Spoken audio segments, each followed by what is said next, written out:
Welcome back to the Unveiled Podcast. I'm your host, Meagan Murphy, and I'm here with two very special guests today, Miss Hannah Borababy and Mr. James Bethune.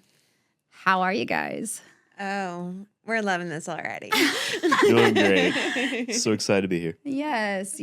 So we have so much to dive into today. It's like, how are we going to fit it all in 1 hour, right? We're going to talk Tantra.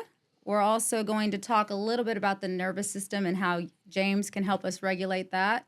And we are also going to go into a little bit of Mary Magdalene and Jesus frequency. So, James, tell me, how did your journey begin? Like, how did you get on the spiritual path? Wow, it takes it right back to the beginning. Thanks for just diving right in with that one. Well, if anyone's familiar with what a Celtic labyrinth is, it is literally a labyrinth, that it is a practice of meditation where one walks the path of the labyrinth and ends up in the center of the labyrinth, and it's a walking meditation. Mm-hmm.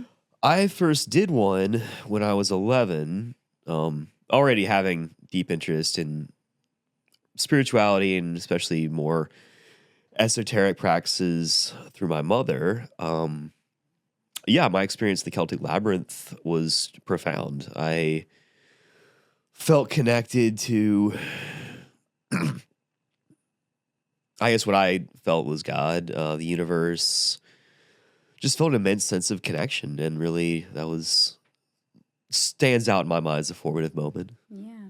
Was there like anything that I read on your website, rootedradiance.com, I read on there that you practice Reiki. I'm actually a Reiki master as well. That was kind of like a catalyst for me to start diving into more healing modalities. Was that before this labyrinth? I don't know much about the Celtic labyrinth. If you can kind of go into that. I can go into the labyrinth. Was it going to labyrinth or when Reiki tell me about your Reiki first. Reiki was more recent, really. Oh, recent. That was more as an adult. I felt I had unprofessionally and without really much community personally explored a whole range of occult, esoteric, magical practices and studies. And it was never a professional thing. It was never something I even really shared with another group. And so after, 15 or more years of that, at like 33 maybe, I had a nudge, had a realization of how much more wider appeal and how much more interest there was in these kind of offerings. And I was reminded of a dream I'd had as a teenager to do holistic healing, which just never seemed like a viable dream at the time. And then I found myself in a place where it felt accessible. I'd had other experiences and done things, specifically worked in emergency medicine, which also inspired me to try to find a more holistic way of healing. And it was a later an adult experience. You said you were 11 when you got on the path. That was, interestingly, the same time I was shown my first dream. I guess that would be prophetic dream. Is that what it's called? A prophecy dream, right? Just interesting that we both were there at 11 years old. But Hannah, what led you into your spiritual calling with the Tantra and everything that you have? I know you mentioned you were at a concert when you had some really in-depth spiritual experience. Can you tell us about that? Well, I think really I've always been very spiritual in nature. Even as a child, I was a lot more comfortable playing in the woods with the elementals than I was the other kids. So I've always had a connection to the unseen realms and to nature. And what led me to Tantra was actually really trying to understand my own relationship to my body and my sexuality. I've always been on the heavier, curvier side, and that created a lot of disconnect, a lot of comparison to other women, other girls my age, feelings of having to prove myself in some way in order to be worthy of love, really overgiving, especially as a youngster, where my own kind of sensual exploration was concerned. It was all based on, what I could absorb from Cosmopolitan magazine about, I remember those days. Yeah.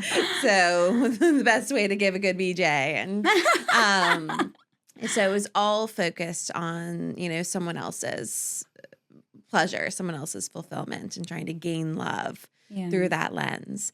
And I didn't really learn much about my own body or what it's like to receive. And it wasn't really until I was in my mid-20s that I realized that there was anything off balance about that. And it was actually when I started dating women and started to learn more about what the female body could do, that I started to be like, oh, wait, but my body doesn't do that. And why doesn't my body do that? And that's what kind of led me down this, decades of exploration to try to understand, how energy works, how as a very sensitive, very attuned individual, I really shut my body and my energy system down. I do that too. From a place of self-preservation, right? So we can operate in the world. So, as there's a lot that goes into the de-armoring and learning to train the attention back into the body. And I got very lucky because I read a book called The Life You Were Born to Live. It's around numerology. So, looking at my life path. And there was a line in that book that said, Tantra yoga is for this particular type of individual because we're very creative and very energetic. And I had learned about Tantra very briefly. Apart from my association with like American Pie, right? One of my faves. I was hoping that would come up at some point. You like depth here, folks. Right. When people say they've learned about Tantra, they're like either American Pie or Sting. Well, American Pie hit deeply for me. That was a very formative, right? For better or worse, and really for worse, it was a formative teaching and how sexuality might work for teenage men. And there's been damage of that. So. And that makes sense, for our generation, there was some intro there. But apart from that association, I learned about the yogic and spiritual side of Tantra through my yoga training program. And then when I read that book, something clicked. And I was like, oh, this. And mentioned it to a friend. A week later, she tagged me on a post on Facebook that said that Denise Greenfield was coming to town, moving back to Asheville from the Atlanta area and opening up Tantric Retreat. And that she was looking for an administrative assistant. Oh, wow. See, I love how the universe does that. Like drops little breadcrumbs and like connects you to your calling. So real. So, within 2 minutes of sitting down with Denise, we recognized each other as soul sisters, and she took me under her wing, and I was trained by my temple mama, who now is on the other side. But I was really privileged to be initiated into a temple sisterhood, because that's really what Denise created, where there were a number of practitioners she trained, and we all trained together and worked with one another and practiced out of her space, and that was how I found my way home. That's amazing. Yeah. Well, I know a lot of people, when they think of, it's Tantra, or is it Tantra? Because I was calling it Tantra. Well, it's technically Tantra. Tantra.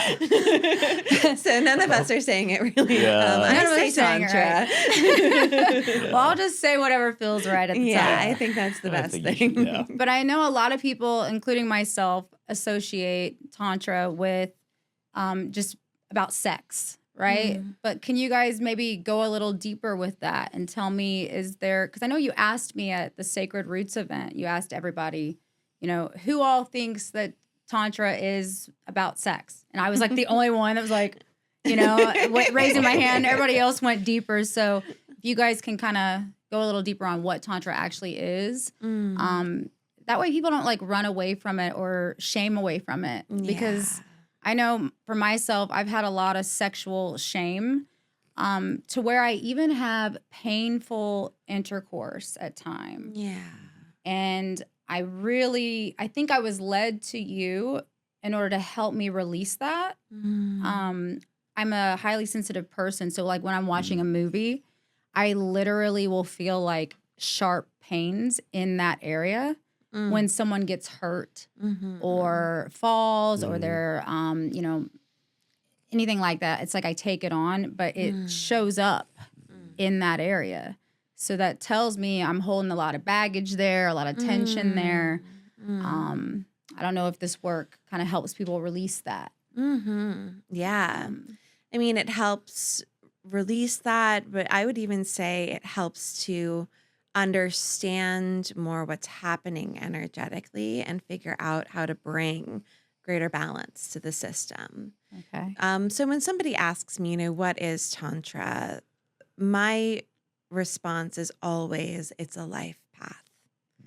It's a way of moving in relationship with self and other and life as a whole that brings us into deeper presence and greater capacity to just be with whatever arises. So you would say it kind of connects us to the body and out of the mind? I would say that it is a mind, body, spirit unification pathway. It's how do we actually presence the spirit fully in the body and utilize the mind to help to direct our consciousness in ways that help us craft an experience of living that connects us most deeply with the spirit within and beyond. So it's not about sex because sexuality is life force. It is creation. It is how we encounter the divine within ourselves and within our partners and how we work with this high concentration of vital life force energy.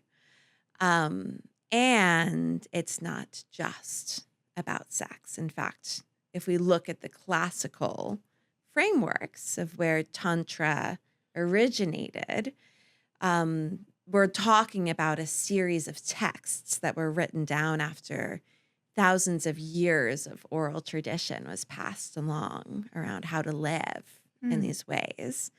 And these texts are a conversation between Shiva, the master of consciousness, and Shakti, the mistress of energy.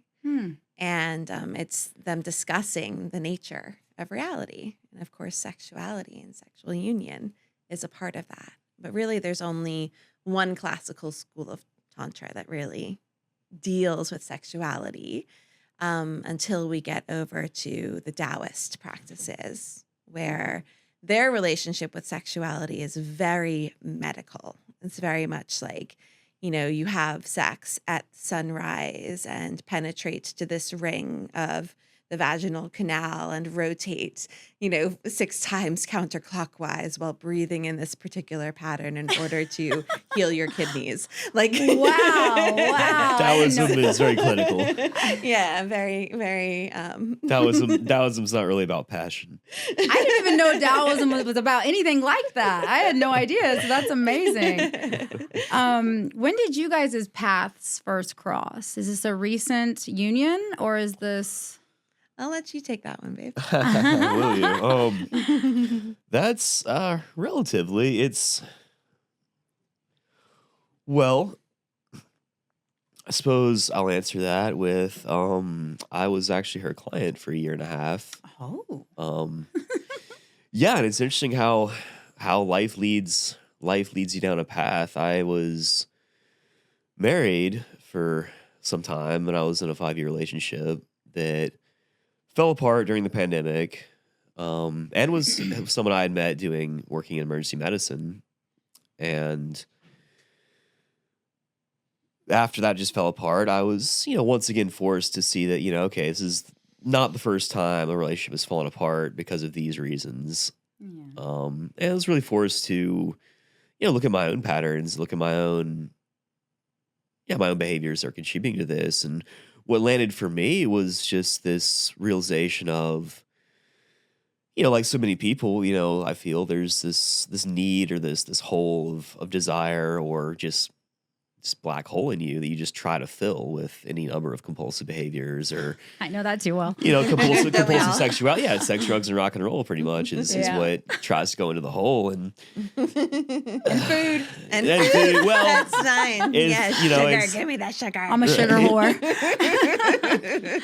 sugar whore, sugar daddy. There's sugar, all kinds of sugaring going on over Yeah, here. I've never had a sugar whore. I wouldn't mind eating Hey, honey, that let's candy. let's circle back to that after. Right.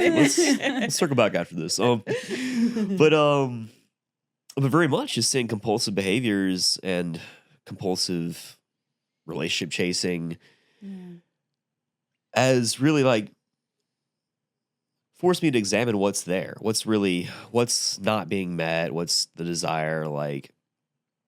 And I explored Tantra for about 10 years before that, lightly, and not very long in my marriage. That wasn't really, there was a break there.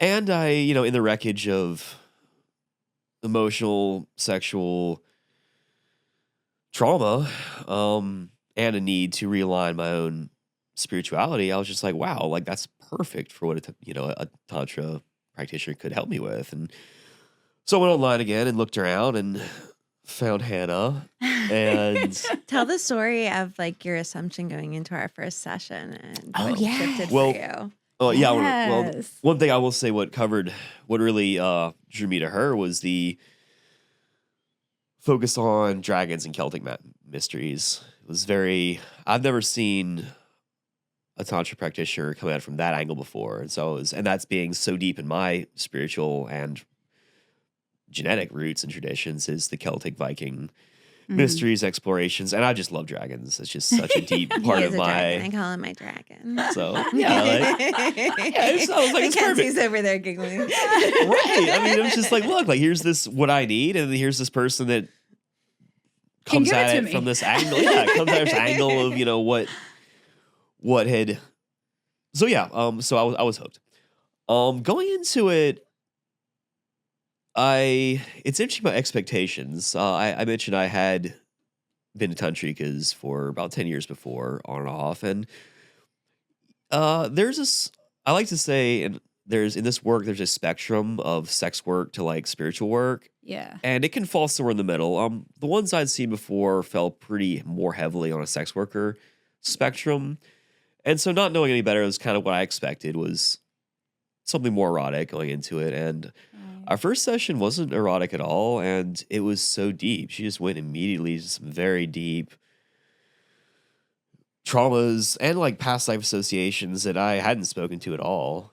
And I was just like, wow, like that's remarkable, and just a reminder that magic is real, that this person just went right to all these really just deep wounds and spoke to them and just held them in such a just gentle, accepting way. And I just walked out of there just being like, wow, that was not the experience that I like kind of hoped for, or like thought I was getting. This is definitely the experience I needed. And I just kept coming back, and just more exploration and depth opened up. It was just, yeah, it was. So then you guys ended up becoming romantic. Well, through it. so Well- we worked together for about a year and a half with James as my client, and we kept it very professional. But as a part of what I do with clients who work with me in depth, once we get to a certain point in our exploration, we start to take it out into the world. So we'll, go to dinner together. We'll go play in the woods and have like eco-erotic adventures where we're, rolling around in the mud, or, going to some of my favorite places to skinny dip in the national forest. So, James has got to a point where we were going on all these adventures together, and I was just having so much fun. And it kind of got to a point where our sessions didn't really feel like I was teaching him anymore. Like we would just get together and just drop in with some movement and breath work where I didn't even have to guide verbally. Wow. We would just sync up and then run energy So for he 4 entrained hours. to you, and like it was There just was like an effortless. attunement, and he's very embodied because of his work with Reiki, which was, before me, because of his yoga practice that was before me, because of just who he is as a person, his, super Cancer energetic, attuned creature. Mhm. We were able to really drop into the flow of energy in a way where I was actually learning things in our sessions as Wow. well. And I'll never forget, like one of our last sessions together, I like rolled up to my Tantra cohort that I was a part of, and I was just like glowing, and everyone was like, "What have you been doing?" And I was like, "I've been running energy for the past 4 hours. I love my work." And it was fairly soon after that we came to the realization that, that it was time for him to take what we'd explored together and the healing that he'd done out into community.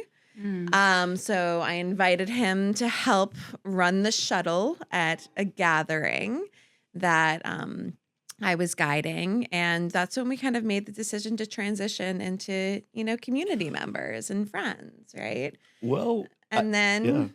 we ended up in the hot tub together that night. Well, yeah.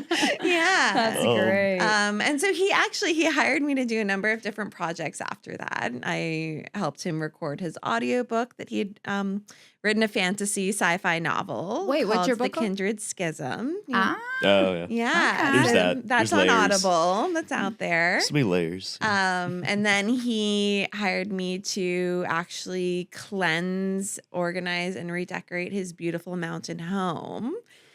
So we spent the better part of a summer cleaning, organizing his home, and he would make me food every time I would go out there. And at a point, it transitioned. So yeah, there was like a big break in between our professional work together and us getting together. But during that time, we were able to drop into a really potent friendship and collaborative relationship. We realized that projects is a shared love language. Yeah, is that Totally. what birthed the Mary Magdalene Jesus frequency blend? Well, probably. I mean, Because I'm so interested in this. Like, I want to dive into right, it so right, bad. yeah. I mean, I don't know. Yeah, We we could can just. I was like, definitely wow. go in I there. thought we would not have enough time. I was like, wow. We only have an Um, hour. There's so many things we could talk about. There's but- so many, and I really want to dive into that because I was like, Yeah. and I want to know, like, do you guys get like backlash from people because of your perspective on their relationship? I figured you would have some challenges from like really religious, Bible thumpers who, but I don't know if maybe you're guarded from that. Well, I'm gonna backtrack and say that Jesus and Mary Magdalene have been with both of us in our individual journeys for a Yes. long I figured that. time. Yeah. I think where they really came online for us was the first vacation that James and I ever took together as lovers. We listened to the entire soundtrack of Jesus Christ Superstar That's right. on our way to the beach because love I was it. telling him that Yeah. was my dad was a big Andrew Lloyd Webber fan and used to sing, Mary Magdalene's lullaby to us when we were kids. The try not to get worried, try not to turn Oh, on yeah. to the song that she sings to Jesus essentially while she's anointing him. My dad used to sing to us when we were kids. And so I was kind of telling James about, love for musical theater and growing up listening to Jesus Christ Superstar. And that's kind of where it started. And from there, we started having these in-depth conversations about, what were the storytellers really bringing to the table with this particular adaptation of this story, and what do we agree with? What vibes, what didn't vibe? And that's kind of how, this realization that we're both into mystical Christianity and have a deep understanding of Yeshua and Mary Magdalene as a unified pair, which James can speak more to. His mom was really into that as well. So he grew up with that understanding. So I've never had any pushback That's around incredible. my belief with it. And I think that part of the reason is because I approach it as, this is the story that is most healing to me. Right. This is the relationship that I have with these figures that is most healing to me. Now, like, how is it for you? Like, what's your relationship? I would never say that this is the only way. Right. It's just the way that feels like the deepest truth in my bones, when I lean into it. And when we approach things from that sense of everyone is right because everyone is relating from their own perspective, then there's no room to push back unless somebody has deep wounds around it, in which case I can often feel where that's the case. And it's really easy to be like, yeah, I hear you. Your experience is totally valid. So, yeah. What's it like when you connect to that energy? And what do you do to connect it? Is it like a spontaneous thing for you guys? Or is it something that you have to like do like a ritual to tap into? And what does the frequency feel like for Mary Magdalene? And what's the frequency of Yeshua feel like? Something that comes up for me around that is, it's interesting, like talk about coming to Jesus or whatever, is a saying, it's out there. My ex-wife actually left it was a very jarring, circumstance when it happened. And I had such a panic attack. I literally felt like the world was closing on me. It was just unbelievable. And I just had a moment of surrender. I was just like, I can't hold this right now. Like, I need some help. And, having already felt I had a relationship with Christ energy or whatever to call it, I never really reached out that hard or really like felt in a place where I can't hold this anymore. And something caught me. Like, there's just something that felt so just accepting and loving and merciful that was just there. And that helped me through a little bit of that. And as I went into it, I was having the teaching that this is something I can do for myself. And that this is sort of, I think, the deeper teachings of Yeshua was to be able to access, our own connection to source. And so my deeper exploration of Tantra that I was following at the time was just a deep landing of this experiential knowing of not only can we, but really we must like generate this love for ourselves. Like going back to that hole I was trying to fill, I was like, that's the hole that we need to be able to fill ourselves with our connection to source and our connection to the universe and our connection to, I feel, realizing the source is in everything and being able to see the divine in everything and feel it in everything. That's what sensual expression is to me, really, is feeling and appreciating and being in love with the divine and in anything and everything. Right. So it's something comes up for me. I love that. Yeah. I would say that for me, I most relate to Mary Magdalene as a sister. There is what I would call like a soul deep remembering of being in temple together. So for those who don't know, there's many who believe that Mary Magdalene, although she was called a prostitute, was actually a highly trained and ordained priestess in the order of Isis, who was a healer and a teacher in her own right. And that's why she was Yeshua's counterpart, because they actually learned and grew and traveled together. That's like James and I are doing. And that through the temples, the alchemical tantric mysteries of Kemet, or ancient Egypt, where the word alchemy and that root word chemistry, alchemy, 𝐬𝐻EMET draws from, that there was this divine sisterhood that was grown, and I've and developed and trained, to come back together throughout lifetimes. And I'll often joke that I collect Magdalenes because I often recognize this frequency, and there is a sense of homecoming when we get together, and I'll say we were in the temples together.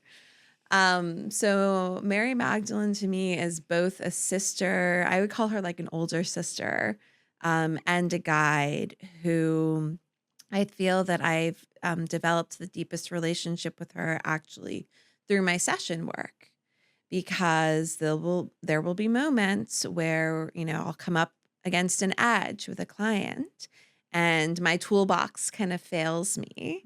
And I'll just say, Sister Magdalene, step in. And she steps in. She does. It's almost like there is this clicking into place that allows something to move through, and this guidance or this intuition will come through as far as, how to meet this energy and where to bring love and attention in order to help move whatever's blocking the energy, and to just help it dissolve. And she's, we've worked together very deeply through the blood mysteries. It was really how I feel like my ministry and working with female sexuality and the female body really showed itself through her guidance and her urging. And I can speak more to, the story of being in the south of France and connecting with her energy and really feeling like I was embodying a piece of her story, and how much opened up there, that kind of led to this particular journey. But as far as my relationship with Yeshua goes, through my connection with Mary Magdalene, one of the things that actually drew me to Tantra was the question of what is a healed and balanced divine masculine. Because growing up in the Catholic Church, the two masculine figures that I had to connect with really were, God, who was this like unattainable, judgmental daddy who's like always looking down on me with a little bit of criticism, or Jesus, who was like this tortured soul, who was this, really beautiful being, but because of his goodness, he suffered. And I mean, I did always love the figure of Joseph too. So he was actually kind of the one who I'd kind of lean on as like, okay, I think that this is what a good man is like. But the more that I connected with Mary Magdalene as a sister, the more I started to relate to Yeshua as a lover, and was able to appreciate the fact that like, okay, this is a man who like worked with his hands. He was a carpenter and a spiritualist. And oh, look at the beauty. It's like priestesses and carpenters. Like there's something there. Divine alchemy. This is how the temples were built, priestesses and carpenters. So yeah, I think together they are like the energy of creation. That was my next question. It was like, okay, so I guess, why is it important for people today to understand this frequency? Because it's the answer to everything. Yes, exactly. Because they haven't gotten it yet. I mean, because this knowledge has been around for a very long time, and they don't seem to have gotten it yet. Yeah. Well, because,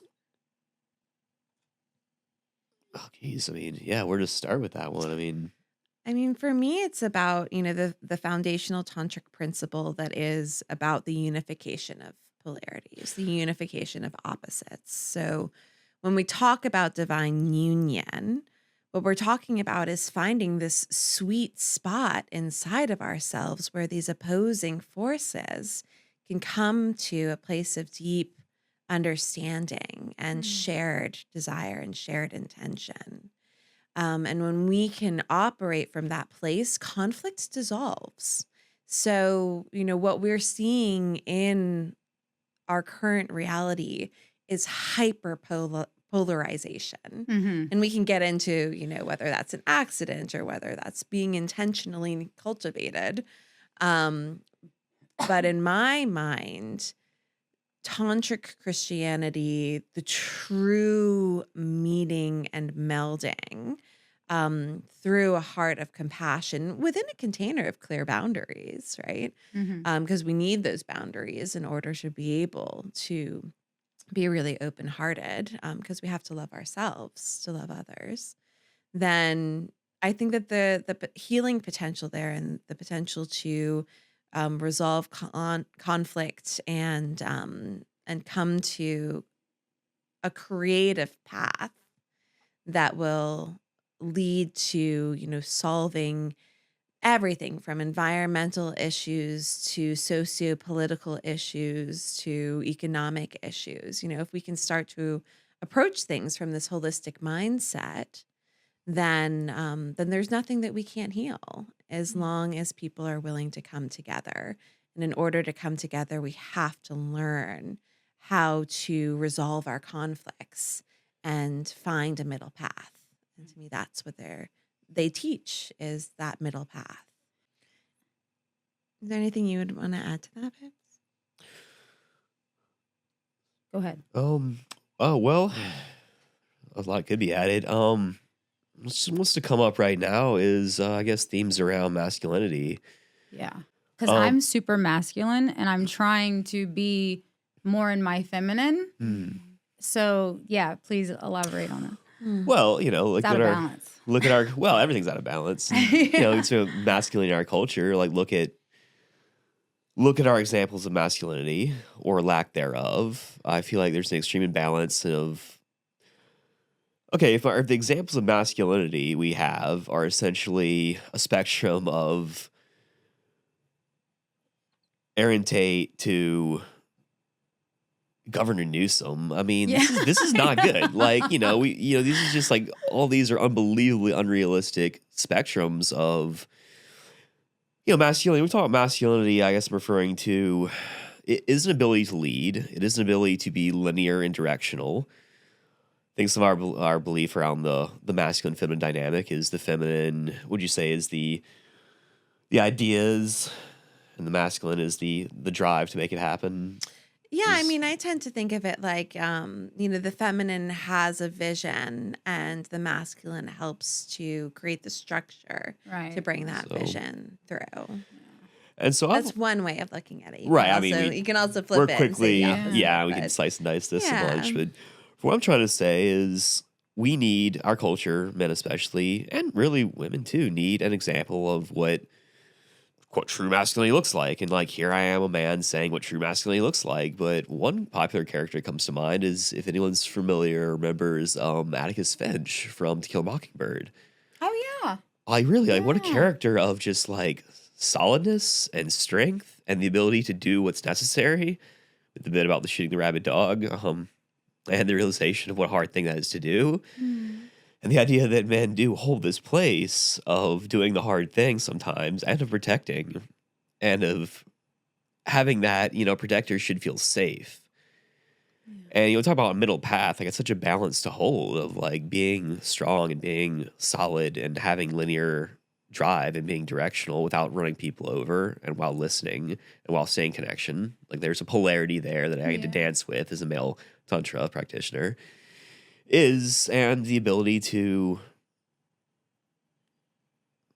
be strong with and be protective force without being scary. I mean, these are such like ongoing practice for me, certainly. And I think 𝐬𝐮𝐬𝐿 is a great example of that. I always like the chop wood, carry water aspect of spirituality. As you said, spiritualist who builds things. I mean, it's just such a I make knives and do many other creative and hands-on projects. And it's just such a connection to my spirituality. I feel like so close to God, and that, what is something I share most with divine is the ability to create. And so that's just where my creativity and my building come online. I love that conversation we had when we were talking about priestesses and builders. And just one of our many wonderful conversations we've had. Yeah. in our studies together. We came to the realization because I am part of a little coven, the Sisters of the Red Moon, who we do ceremony in Asheville. Our big ceremonies are Beltane and Samhain, which happens around Halloween. Oh, cool. And we realized at one point when we all got together initially years ago, none of us had partners. And we now all do. Oh, that's And wild. all of our partners in some shape or form work in construction. Oh, we all get along great. I mean, we have the I'm a best time roofer. together. So they're the ones chopping down the poles and digging the holes and, figuring out like the leverage point for the pole to go in the hole. And it's awesome because, we were just joking about it at one point because we were like, what is it about priestesses and builders? And That's it's great. like, You're right, it it's was a thing. joke, and then it was Yeah, something and then on. we were like, wait a Wait a second. minute, actually, what is it? Yeah, That's it's the great. balance. It's So- totally the Yeah. balance. I know it's What changes when you guys work with couples? What changes have you guys seen? Bringing this connected masculine and feminine energy and teaching them how to do that. What kind of changes do you see after working with couples? Yeah. I mean, couples work is one of my favorite things. I think the biggest transformation that I see is the capacity to hold space for one another's process without having to take it on. Oh, yeah, I do that all the time. I do that. That was a direct Right? hit to me. Well, I mean, Right? But yeah. And then the ability to also put things down in order to reattune with one another. And this is something that I would say is more and more becoming a foundation of James and my relationship, especially now that we're doing life together and business together, is, remembering throughout the day to just stop what we're doing and come together and just line up our bodies and just breathe together. This hits home too to me because I've been with someone for 18 years off and on. We're separated right now, but we worked together, babied together, lived together, and we never had any intimacy. Yeah. Because we were constantly doing on the external and never like forcing that time in to, tune into each other. And it kind of destroyed us, over the last 18 years. So I guess that's what you guys are helping people to integrate through your work, right? Is finding that connection time and actually putting that as a priority. And I mean, tell me how you guys do that. Like in a session, is there certain, because I've never had a session from you. I don't know what it's all about. Yeah. Well, so what I would say is, when people come to do experiences with us, it's a moment out of time, right? They can leave whatever is going on in their lives. Kids are with parents, phone is often in the car. Yeah. And they step into our temple space, and the space itself is really lush. We love fabrics. We love sheepskin rugs. We love scents and sights and smells. So the space itself helps to drop people into an altered state of reality where we are coming into slowness and presence and sensation. And all of a sudden we're seeing our lovers in a different light, and we're attuning to the subtlety of their smell and the way that it feels to be together, and whatever is standing in the way of that, like whatever resentments have built, wherever we're not feeling heard, we have the opportunity to actually clear that and clear that in connection with people who understand what it's like to be in a relationship and understand the challenges that come up from day to day. So we're not taking sides. We're helping to frame things in a way where everyone can hear each other and actually come to what we were speaking to before, the shared intention. What is it that your masculine essence and my feminine essence and my masculine essence and your feminine essence are coming together to really create? What is the thing that we most care about?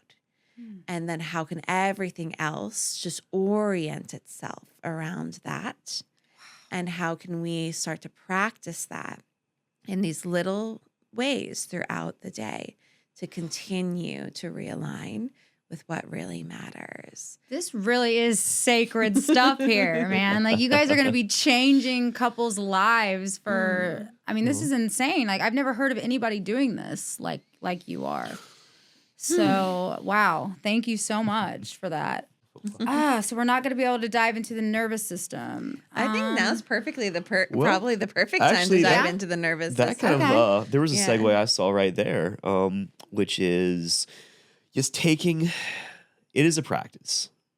Everything's a practice. Improvement, engaging with reality is a practice. Really, if you're going to be intentional about it. Yeah. So the same way we exercise, we cultivate our relationship. We keep it feeling fresh. We cultivate the energy the same way we cultivate the fire of self-love. We cultivate that. There is in my experience, there is an element of will, of just desire of I want this and I am manifesting this. And so shall I speak, so it is. And one of the more practical practices, I suppose you could say, that have really helped us is the creating a space of deepening. Because we're all just running around in your day. Like, you can try to find a connection from that place.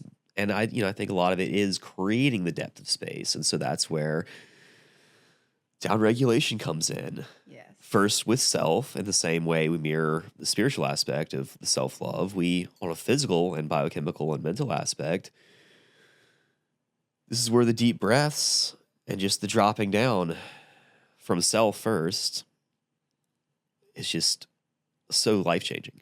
So that's how you would start to regulate the nervous system, is through breath. Through breath, it's Yeah. just really obvious, like everyone and everything talks about, and it's just the power of it cannot be denied. Yeah. Of just syncing with your breath. There's a lot of different practices for it. Right. And a lot of without getting too much of it, there is a lot about being able to expand your belly and really get breath deep into yourself. I'm There's not some able practices. to do that.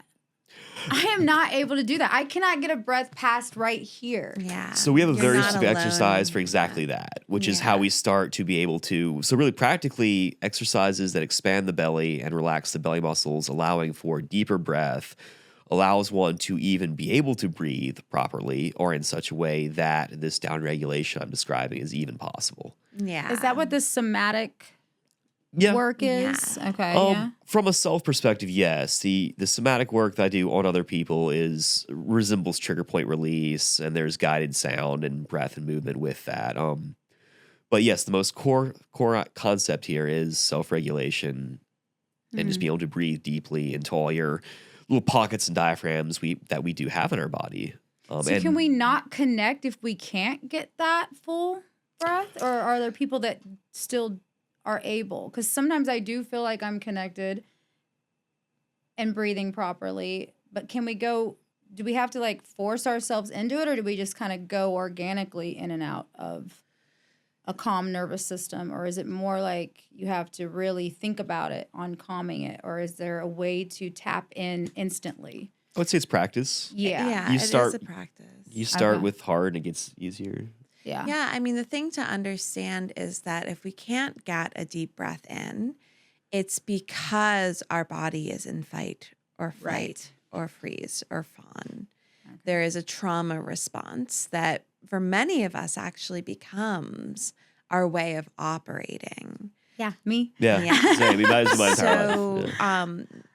Again, lot of without us. getting too deep into it now, because this is the work that we do, and we'll have time to talk about opportunities to Right. to plug in so that we can go into this in more depth. because it's not a 10-minute conversation. Exactly. Yeah. Or an hour. We're trying to Um, cover so much right now. Oh, But really what it is, okay, how can we train our body or even trick our body into understanding that we are safe? Mm-hmm. And how can we actually get the cerebral spinal fluid moving up and down our spine enough to signal to the system that it's okay to drop down? Hmm. And how can we actually, as James was saying, relax our belly enough for our breath to drop down? And there are stages to get there. You just took a deeper breath. Yeah, I did. Right? I did. Yeah. So it doesn't work by telling ourselves to relax, right? It works by doing. It right? does. It works by slowing down, tuning in, acknowledging the fear of death Oh, I that have is that. inside of us, and being willing to actually die Oh, a wow. little bit. it's well, this is where so many of the death practices of even Jesus perhaps can be Mhm. brought into as an analogy of you die and come back. Yeah. One of my favorite Tantra teachers, Lee Warren, teaches courses around ecstatic death and dying, because there is this element of we have to be okay with dissolving. This is my biggest fear Yeah. is death. There you Certainly, go. yeah. No wonder it's So- hard to take a deep breath. Well, then. and So that's what's like. Okay, so yeah, we'll dive into more of that one-on-one Well- because I'm definitely gonna. And I feel like something that's important to presence around this is, our culture teaches us to be in fight or flight, Of into course. hustle mode, grind mode, like all that. Like we're taught to not, Trained. we are trained to exist in fight or flight. And so I just want to like really presence how revolutionary this is. It's Yeah. not just our body, our physiology we're fighting here. It is, our ingrained culture, It's our identity. our identity. Our own we've been taught to be identity. hard workers, be productive, yeah. And I'm finding that the nervous system literally is our identity pattern all day long, right? Yeah. So until I can learn how to calm this nervous system, I'm going to keep running those old trained programmed patterns. No. Yeah. And I'm noticing that my nervous system has gotten calmer. If you would have known me a year ago, you would have been like, oh my God. And now I'm actually moving into a whole new timeline Yeah. identity. Right. Like Yeah. everything from my past is falling away. Yeah. Recently, over like the last month, I'm noticing that. So, Oh. So you're undergoing a death process. Yes. Exactly. Yeah. and I called it the dark night of the soul. Yeah. Yeah. To where Very my much. body was literally shaking at times, trying to let go of people Yeah. and constructs that I had, carried for so long. So, Yeah. like it literally leaves the body. I'm noticing, like Yeah. you start shaking and like contorting, and It's And that's the body's way Very of trying to much. flush it out. yeah, Absolutely. Wow. So, we have to give a big shout out to Rob Kanzler and Rachel Rickards, who really put this nervous system regulation piece on our radar. We did an intimacy retreat with them in Blue Ridge, Georgia, following James and my experience going through Hurricane Helene, because he and I noticed that our nervous systems were so jacked from that experience that we couldn't focus on anything right. and we couldn't drop Right. in together. And when the opportunity to attend this retreat arose, we were both a full body yes to it, and it was life changing because it was all about intimacy based on nervous system regulation and then co-regulation. And that's the piece that I also wanted to circle back to what you asked about, do we have to be able to do this for ourselves in order to be able to connect? And I would say connection is actually one of the ways that we are able to drop in like this. Got it. Yeah. Because when my system connects with another system that either is regulated or has the capacity to co-regulate, then we are actually more easily able to drop in together, similar to how a baby needs a parent with a regulated nervous system to imprint what it's like to have that system. If we don't have that in our parents, I didn't. then we spend our Yeah. entire lives looking for other people to help us regulate. Back to the dark hole. Yeah. Feeling the dark hole. Yeah. It all Yeah. connects. Where can people find you guys? Music like her? Well, yeah. So our personal project, our shared project, I should say, is The Glowing Hearth, which you can find at theglowinghearth.com. And hearth is like a central fire. So it's spelled HEARTH, like heart with an H. And that is our home base workshop space and our dream for a little permaculture garden and homestead. So theglowinghearth.com is where you can learn about our shared workshops and the things that we're doing in community. Then my website, where you can learn more about my tantric work, is enchantedEros.com. And that's Eros like the god of love, EROS.com. And you'll learn more about the different events and things that we have coming up from those sites. And then James can tell you about how to find him. Yeah, my personal website is, you can find me at rootedradiancenc.com. So Rooted Radiance, NC is in North Carolina.com. All right. Well, thank you guys so much for sharing this space with me and teaching me so much. I mean, I got to go home and like marinate on everything, and I cannot wait to hopefully get to go to the Magdalene womb steam event coming up, right? Yeah, we have a couple events coming up actually. So in September, we'll be guiding an equinox ritual for the fall equinox. Ooh. And so that'll incorporate movement and breath work and a shared home cooked meal. Then in October, I'm actually collaborating with my dear friend Laura Hershey on doing an underworld erotic fantasy writing cohort for 9 weeks. So that'll be really special. We do have our Asheville Samhain gathering coming up at the beginning of November. And then starting in November, James and I both have our own offerings. So I'll be doing a monthly Magdalene womb steam. So for those who are biologically female, we'll be tapping in with the frequency of Mary Magdalene to help us connect more with our bodies and our spirits through the ancient practice of womb steaming. And then James has a pretty cool offering he'll be bringing through as well.